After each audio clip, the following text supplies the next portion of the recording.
चला, काल आपण धडा शिकलो वाहतूक व संदेशवहन. मी तुम्हाला सांगितलं होतं जसं आपण एकमेकांशी संदेशवहन म्हणजे संदेशाची देवाणघेवाण करतो, तसं पाण्यातले मासे कशा प्रकारे संदेशवहन करतात हे शोधून आणायला सांगितलं होतं. सांगा आता उत्तर.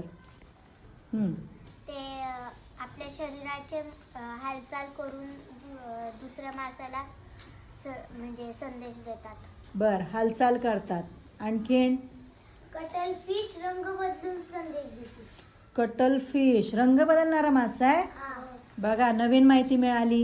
उड्या मारून. उड्या मारून मग ते हालचालीमध्येच आलं. अजून सांगा. Electric eel. इलेक्ट्रिक ईल काय करतो तो? करंट सोडतो. करंट सोडतो. छान. इलेक्ट्रिक ईल हा पाण्यामध्ये करंट सोडून धोका आहे का नाही ते सांगतो. एक मासा आहे तो आपल्या शरीरातून केमिकल बाहेर फेकतो. केमिकल म्हणजे काही रासायनिक पदार्थ किंवा रसायनं शरीरातून ते बाहेर सोडतात. त्याच्यामुळे इतर माशांना कळतं की इथं धोका आहे किंवा इथं अन्न आहे.